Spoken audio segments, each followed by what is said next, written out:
The 2025 James Beard Restaurant and Chef Awards were held Monday in Chicago. It's the culinary scene's biggest night of the year. It's the Oscars. And there were plenty of awards for New York City restaurants. Joining us now is Melissa McCart, lead editor at Eater. Melissa, good to see you. How are you? I'm great. How are you? Good. For those that aren't 100% familiar with the James Beard Awards and what it represents, would you mind explaining and why it is such a big deal in the food world? Sure. It is basically a platform that allows for restaurants to be judged by diners, food writers, and their peers from restaurants around the country. So it's a very big deal.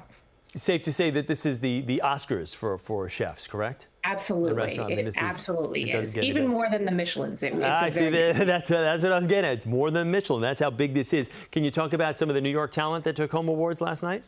Sure, absolutely.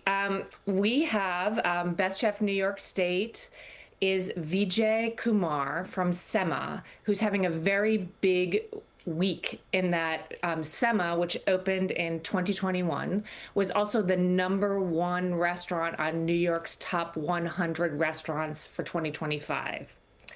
So that's one. Two, we have Ignacio Nacho Jimenez of Super Bueno, and he is the winner of Outstanding Professional and Cocktail Service, which is a new category. We have Lee Hansen and Riyad Nasir of Frenchet and Le Veau d'Or, and they are the best restaurateurs, which is a very big deal nationally. So, Melissa, safe to say that New York was represented pretty fairly at these awards? Absolutely. It's a pretty big year for New York. Five awards is a very big deal. Now, you talked about one of the new categories there, the Foundation Introducing Beverage Awards for the first time. And you mentioned that a New Yorker took home the inaugural prize there. Explain that category and what won. Sure. The Outstanding Professional and Cocktail Service is a new category, and the James Beard leadership decides on the new categories based on how people like to dine and drink. And so cocktail bars are a very big deal, and some people are going to them and snacking as opposed to going out for a big meal. And so the James Beard Foundation in the past few years has become more flexible in terms of responding to how people dine.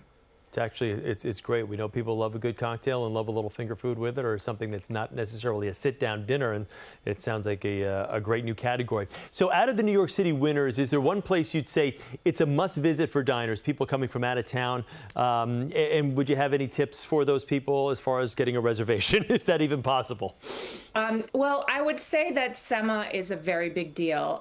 The restaurant group Unapologetic Foods is really changing the way people understand Indian cuisine. As far as getting a reservation, what I would say is probably to line up as early as possible and to stand at the door for walk-ins at the bar if you can do that.